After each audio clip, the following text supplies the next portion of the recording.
ಒಬ್ಬ auto driver ಅಥವಾ ಒಬ್ಬ ಸಾಮಾನ್ಯ ಮನುಷ್ಯ 30,000 40,000 ದುಡಿಯೋರ್ ವಿಷಯ ಎತ್ಕೊಂಡು ಹೇಳಿದೆ ಅಂದ್ರೆ ಎಲ್ಲರಲ್ಲೂ ಒಂದು ಕನಸು. ಅವ್ರಿಗೆ ಮುಂದೆ ಬರ್ತಿರೋದು ಕಾಣ್ತಾ ಇಲ್ಲ.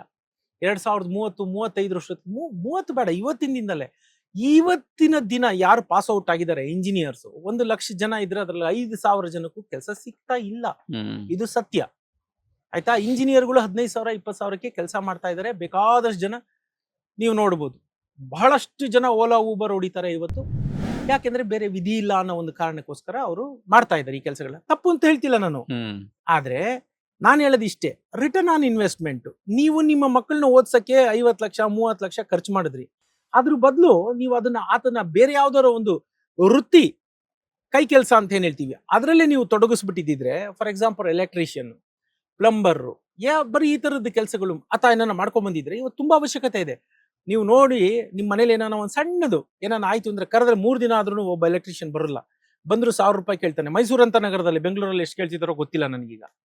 ಬರ್ತಾರೆ, ಅರ್ಧ ಗಂಟೆ ಹಿಂಗೇನೋ ಹೋಗಿ ಏನೋ ಆಯ್ತು ಇದು ಆಯ್ತು ಅಂತಾರೆ. ಪಾರ್ಟ್ ಏನಾನ ಹೋಗಿದ್ರೆ ಅದು ಬೇರೆ ವಿಷಯ. 1,000 ರೂಪಾಯಿ ಚಾರ್ಜ್ ಮಾಡಿ ಹೋಗ್ತಾರೆ. ಎಂತಹ ಡಿಮಾಂಡ್ ಇದೆ ನೋಡಿ. ಆದ್ರೆ ನಮ್ಗೆ ಅದು ಬೇಕಿಲ್ಲ.